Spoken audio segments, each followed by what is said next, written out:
జిల్లాలను కలుపుతూ నిర్మించే హైవేలను చూస్తుంటాం, రాష్ట్రాలను కలుపుతూ నిర్మించే రహదారులను కూడా చూస్తుంటాం. అయితే ఏకంగా దేశాలను కలుపుతూ నిర్మించే రహదారులను ఎప్పుడైనా చూసారా? అది కూడా 2 ఖండాలను కలుపుతూ నిర్మించిన హైవే ఉందంటే మీరు నమ్ముతారా?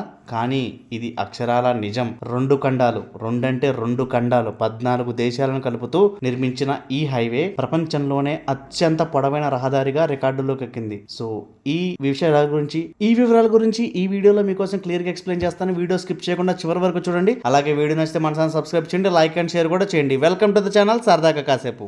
పాన్ అమెరికన్ హైవేగా పిలిచే ఈ రోడ్డు ఉత్తర అమెరికాను దక్షిణ అమెరికాతో కలుపుతూ ప్రపంచంలోనే అత్యంత పొడవైన రహదారిగా రికార్డు సృష్టిస్తుంది. ఈ హైవే ఉత్తర అమెరికా అలాస్కాలోని ప్రుదో బే వద్ద ప్రారంభమై Canada, United States, Mexico, Guatemala, El Salvador, Honduras, Nicaragua, Costa Rica, Panama, Colombia, Ecuador, Peru, Chile, Bolivia దేశాల మీదుగా ప్రయాణించి అర్జెంటీనాలోని ఉషియా నగరంలో ముగుస్తుంది. 30,600 కిలోమీటర్లు అంటే 19,000 మైళ్ళు పొడవైన ఈ పాన్ అమెరికన్ హైవే మొత్తం 14 దేశాలను కలుపుతూ వెళ్తుంది.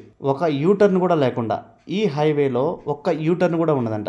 ఈ పాన్ అమెరికన్ హైవేలో రోజుకు 500 కిలోమీటర్ల వేగంతో ప్రయాణించినా కూడా దీన్ని పూర్తి చేయాలంటే సుమారు 2 నెలల కంటే ఎక్కువ సమయం పడుతుంది. అలాగే ఈ మార్గాన్ని ఒక్క యూటర్న్ కూడా తీసుకోవాల్సిన అవసరం లేకుండా నిర్మించారు. ఇది ఒక అందమైన అనుభూతినిస్తుంది. ఈ రహదారిలో వెళ్తుంటే కేవలం ప్రయాణ అనుభూతులే కాకుండా భిన్న సంస్కృతుల, భిన్న దేశాలకు సంబంధించిన సాంప్రదాయాలను పరిచయం చేస్తుందన్నమాట. అలాగే ఎడారులు, కొన్నిసార్లు ఎత్తైన పర్వతాలు, దట్టమైన అడవులు, కొన్నిసార్లు సముద్ర తీరాలు, ఇలా అనేకమైన అందాల దృశ్యాలను కట్టిపడేస్తాయి.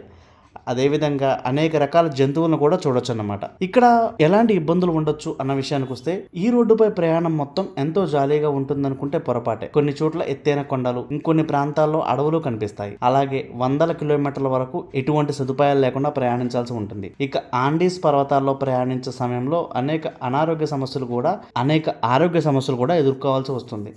అసలు ఈ రహదారి ఉద్దేశం ఇది. అమెరికాలో పర్యాటకాన్ని ప్రోత్సహించడమే ఈ హైవేపై ప్రధాన ఉద్దేశం. ఈ రహదారిని 1889లో మొదట ప్రతిపాదించగా 1920లో ప్రారంభమైంది. అలాగే ఈ రహదారి నిర్వహణకు సంబంధించిన 14 దేశాలు 1937లో పరస్పర ఒప్పందానికి వచ్చాయి. ఫైనల్ గా 1960లో ఈ రహదారిపై సాధారణ ట్రాఫిక్ ను అనుమతించారు.